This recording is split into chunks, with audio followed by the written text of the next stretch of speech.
Hi നമസ്കാരം. സർവവുമായ എന്ന super hit സിനിമയ്ക്ക് ശേഷം വീണ്ടും നിവിൻ പോളി നായകനായിട്ടെത്തിയ ഒരു പുതിയ സിനിമ ഇന്ന് റിലീസ് ചെയ്തു, ബേബി ഗേൾ. സിനിമയുടെ കണ്ടന്റിലേക്ക് വരുന്നതിന് മുമ്പ് ഇത് ഡയറക്റ്റ് ചെയ്തിരിക്കുന്നത് അരുൺ വർമ്മയാണ്. നമ്മുടെ ഗരുഡൻ സിനിമയുടെയൊക്കെ ഡയറക്ടറാണ് പുള്ളി. ലിസ്റ്റിൻ സ്റ്റീഫനാണ് producer. Magic Frames, Bobby Sanjay രണ്ടുപേരും ചേർന്നാണ് ഇതിൻ്റെ തിരക്കഥയൊക്കെ എഴുതിയിരിക്കുന്നത്. ഇവർ രണ്ടുപേരും കൂടെ എഴുതിയിട്ടുള്ള ഒരുപാട് സിനിമകളുണ്ട്. അത്യാവശ്യം നല്ല സിനിമകൾ തന്നെയാണ്. അപ്പോൾ നമ്മുടെ നിവിൻ പോളിയെ കൂടാതെ ഇതിനകത്ത് വന്നിരിക്കുന്നത് പിന്നെ ലിജോ മോൾ ജോസ്. പുള്ളിക്കാരി പിന്നെ ഒട്ടുമിക്ക സിനിമയിൽ ഇപ്പം കരഞ്ഞു കൂകിയിട്ടുള്ളൊരു കഥാപാത്രമാണ് ചെയ്തുകൊണ്ടിരിക്കുന്നത്. ജാഫർ ഇടുക്കി വാച്ച്മാൻ്റെ റോളിലാണ്.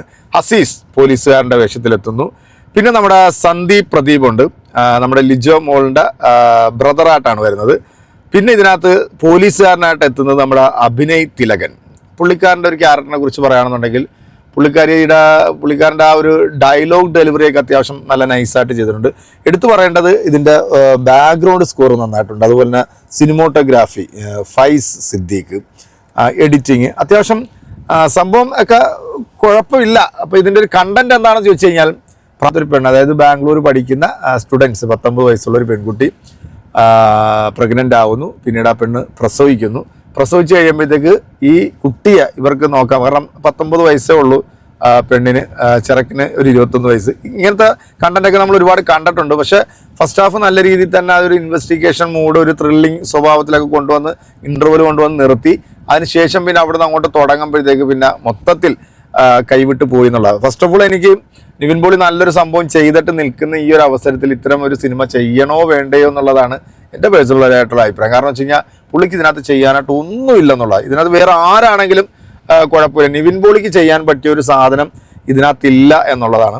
മൊത്തത്തിൽ സിനിമ നമുക്കൊരു വല്ലാത്തൊരു എന്താ പറയുക, കണ്ടിറങ്ങുമ്പോഴത്തേക്ക് ഒരു തൃപ്തികരമായിട്ടുള്ളൊരു സംഭവം അല്ല നൽകുന്നത്. കാരണം ഈ ഹോസ്പിറ്റലിൽ നിന്ന് ഈ കുട്ടീനെ തട്ടിക്കൊണ്ട് പോകുന്നു. പിന്നീട് ആ കുട്ടിയെ അന്വേഷിച്ചിട്ടുള്ള കേരള പോലീസിൻ്റെ നെട്ടോട്ട ഓടലാണ്. കേരള പോലീസിനെ തിരുവനന്തപുരം ആ ഒരു ടൗണിൽ ഇട്ടിട്ട് ശരിക്കും വിട്ടുണ്ട് അങ്ങോട്ട് വട്ടം കറക്കുന്നു. ആ കൂട്ടത്തിൽ കുട്ടിയെ അന്വേഷിച്ച് നമ്മുടെ ഇവിടുത്തെ എന്താ പറയുക അറ്റൻഡർ, ഈ ഹോസ്പിറ്റൽ അറ്റൻഡറായിട്ടാണ് നമ്മുടെ നിവിൻ പോളി എത്തുന്നത്. അറ്റൻഡർ ഇതിൻ്റെ പുറകെ കിടന്ന് ഓടുന്നു. പോലീസുകാർക്ക് കണ്ടുപിടിക്കാൻ പറ്റാത്ത സാധനം നമ്മുടെ നിവിൻ പോളി കണ്ടുപിടിക്കുന്നു. പിന്നീട് ഒരു ഇമോഷണൽ ഒരു ഡ്രാമ സംഭവമൊക്കെ അവിടെ ക്രിയേറ്റ് ചെയ്യുന്നു. കാരണം ഈ പെൺകുട്ടിക്ക് ഈ കൊച്ചിനെ നോക്കാനായിട്ട് വയ്യ. പെൺകുട്ടിയുടെ ഫാമിലി വലിയ റിച്ച് ഫാമിലിയാണ്. പയ്യൻ്റെ ഫാമിലി അത്യാവശ്യം വലിയ തെറ്റില്ലാത്ത രീതിയിലുള്ളൊരു ഫാമിലി. അപ്പം പയ്യനും അവൻ്റെ കൂട്ടുകാരനും കൂടെ പ്ലാൻ ചെയ്തിട്ടാണ് കുട്ടീനെ അവിടുന്ന് കടത്തുന്നത്. മൊത്തത്തിൽ നോക്കുകയാണെന്നുണ്ടെങ്കിൽ നമുക്കൊരു സാറ്റിസ്ഫൈഡ് തരുന്ന ഒരു സ്ക്രിപ്റ്റ് അല്ല സിനിമ. അത്യാവശ്യം പെർഫോമൻസ് ബേസ് എല്ലാവരും ചെയ്യുന്നുണ്ട്. നമ്മൾ നല്ല പെർഫോമൻസ് ഈ സിനിമയ്ക്കകത്ത് കാഴ്ചവെച്ചിട്ടുണ്ട്. അതുപോലെ തന്നെ സന്ദീപ് പ്രദീപും നല്ലൊരു പെർഫോമൻസ് ഇതിനകത്ത് കാഴ്ചവെച്ചിട്ടുണ്ട്. മൊത്തത്തിൽ എനിക്ക് സിനിമ അങ്ങനെ അങ്ങോട്ട് ഒരു വലിയ രീതിയിലൊരു വർക്ക് ആയില്ല എന്നുള്ള ഒരു ഫാമിലി സബ്ജക്റ്റാണ് സിനിമ. ഒരുപാട് സംഭവങ്ങൾ, ഇത്തരത്തിൽ സംഭവങ്ങൾ കേരളത്തിൽ നടന്നിട്ടുണ്ട്. അപ്പോൾ അതിനെ ബേസ് ചെയ്തിട്ടാണ് ഈ ഒരു സിനിമ എടുത്തിരിക്കുന്നത്. മീൻസ് ഒരു ഫാമിലിക്ക് വന്നിരുന്ന് ഒരു കണ്ട് സ്ത്രീകൾക്ക് കുറച്ചുകൂടെ എനിക്ക് തോന്നുന്നു സിനിമ കണക്റ്റ് ആകുമെന്ന് തോന്നുന്നു. പക്ഷേ പ്രത്യേകിച്ച് നിവിൻ പോളിയുടെ ഒരു ക്യാരക്ടർ, നിവിൻ പോളിയെ ഇതിനകത്ത് വേണ്ടിയിരുന്നില്ല എന്നുള്ളതാണ്.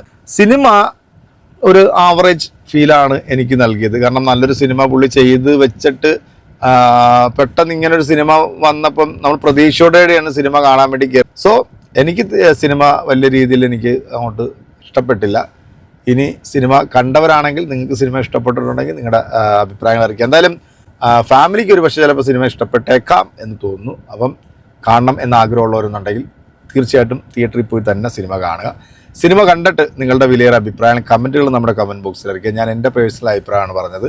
മൊത്തത്തിൽ എനിക്കൊരു ആവറേജ് ഫീല് മാത്രമാണ്. ഫസ്റ്റ് ഹാഫ് അത്യാവശ്യം കുഴപ്പമില്ല, നല്ല ഇൻവെസ്റ്റിഗേഷനൊക്കെ ആയിട്ട് പോയിട്ട് സെക്കൻഡ് ഹാഫിൽ കൊണ്ടുപോയിട്ട് ഒരുപാട് ഇങ്ങനെ വലിച്ചു നീട്ടി. കാരണം ആ ഒരു ആ കുട്ടിയുടെ പുറകെ ഇങ്ങനെയുള്ള ആ ഒരു ഓട്ടം കേരള പോലീസിനെ നട്ടം കറക്കി അവസാനം ആസാക്കി വിടുന്ന രീതിയിലുള്ള ഒരു ക്ലൈമാക്സ് ആണ് എനിക്ക് സത്യത്തിൽ ഈ സിനിമ കണ്ടപ്പോൾ തോന്നിയത്. കാരണം ഈ ഒരു തിരുവനന്തപുരം ടൗണിൽ ഇത്രയും വലിയ പോലീസ് സംവിധാനത്തെയൊക്കെ വെട്ടിച്ചുകൊണ്ടൊരു ഞാഞ്ഞൂലി ചക്കൻ ഈ കുട്ടിയെ കൊണ്ട് കിടക്കുന്നു. പിന്നെ അവിടുന്ന് എന്തൊക്കെയാണോ കാട്ടിക്കൂട്ടിയത് ഒരു പിടുത്തമില്ല. എന്തായാലും സിനിമ കാണുന്നവർ പോയി സിനിമ കാണുക, കണ്ടവർ നിങ്ങളുടെ അഭിപ്രായം പറയുക.